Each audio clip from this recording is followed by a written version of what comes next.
शक्तीपीठ महामार्गाबद्दल प्रचंड विरोध त्याचा येतोय.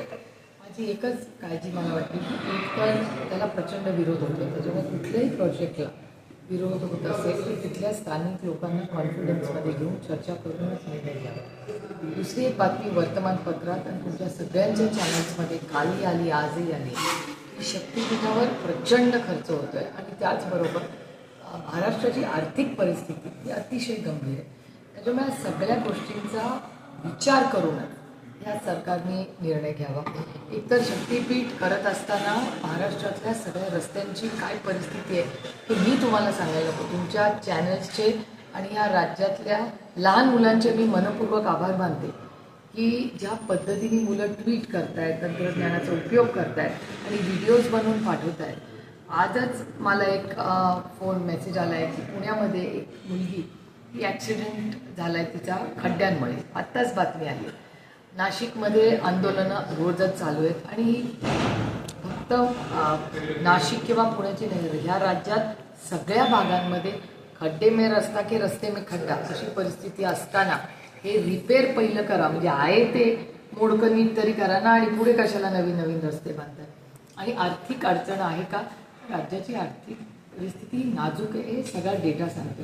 या सगळ्या परिस्थितीत पहिले आहेत ते रस्ते नीट करावे महाराष्ट्र सरकारने आणि त्यानंतर एवढा मोठ्या प्रोजेक्टचा घाट घालावा अशी माझी विनंती आहे महाराष्ट्र सरकार.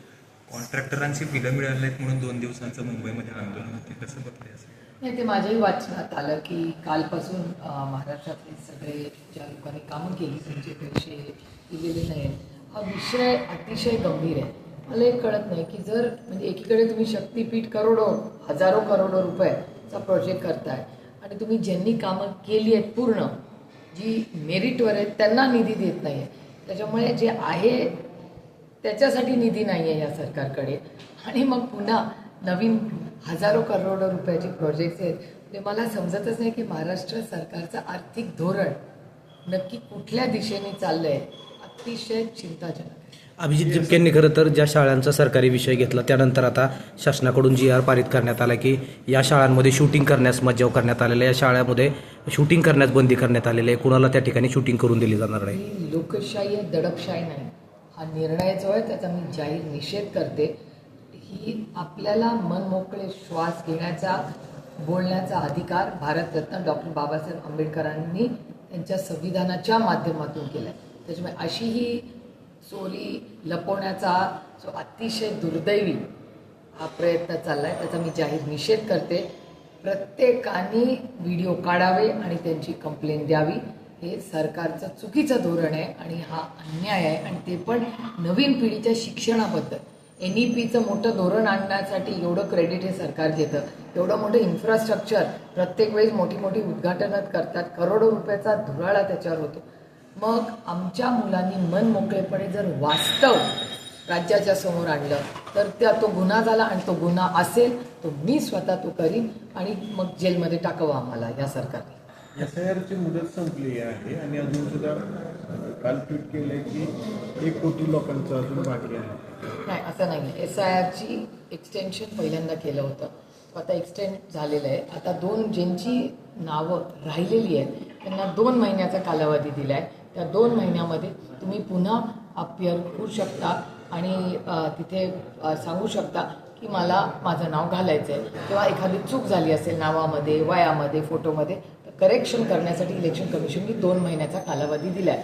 तर आज आमच्या सगळ्यांची नैतिक जबाबदारी आहे की ताकदीने आम्ही उतरून सगळे BLO असतील, संघटना असेल, गावकरी असतील यांच्यापर्यंत पोचून आणि अर्थातच सरकारची ही जबाबदारी आहे.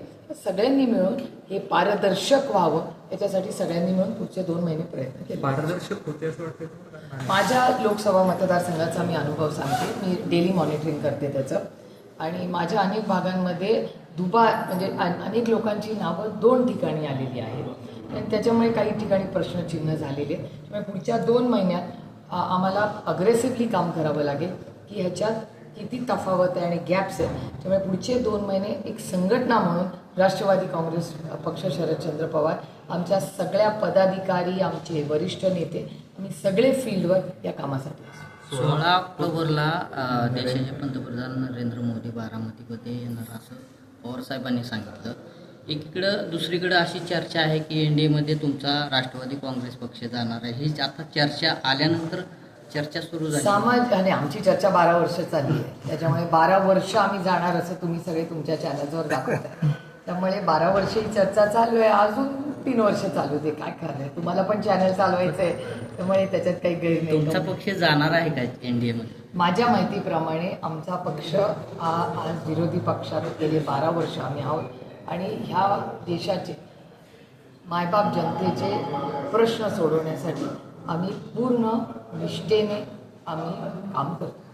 16 ऑक्टोबरला मोदी येतात, कशा पद्धतीचा कार्यक्रम असेल? मोदीजींना पत्र लिहिलेलं आहे. आम्ही त्या प्रोग्रॅम नक्की कसा असेल, 30 तारीख का एखादा दिवस पुढे मागे होईल, त्या सगळ्याचा फॉलोअप आम्ही करतो. एकदा कन्फर्मेशनचं पत्र आलं मला नक्की सांगा. एबीपी माझा, उघडा डोळे बघा नीट.